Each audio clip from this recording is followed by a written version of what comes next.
ლიკა დაეთანხმა. რადგან რა სხვა შეეძლო?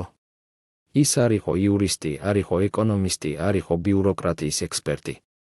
ის იყო მსახიობი, ადამიანი, რომელიც თავის ცხოვრებას უძღვნიდა ემოციის, ხმის, სცენური სახის შექმნას და არა იმ დოკუმენტების გაგებას, რომლებშიც ყოველი სიტყვა ორმაგი მნიშვნელობით იყო აღსავსე.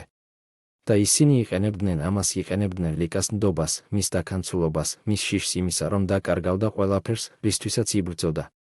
1978 წლის შემოდგომაზე ლიკა ქავჟარაძე საბოლოოდ შედის თავისი ბინაში, რომელიც ახლა სრულად გარემონტებულია, ავეჯით აღჭურვილია, ჩრდილებით შემკულია და სადაც ყოველი დეტალი ლუსტრიდან დაწყებული, რომელიც თბილისის ბაზრიდან ნებისმიერი საშუალო ქართველისთვის ხელმიუწვდომელი იყო, ვიდეო ჩამწერით დამთავრებული, რომელიც მხოლოდ უცხოეთიდან შემოჰქონდათ, ასახავს ლიკას წარმატების სიმბოლოს.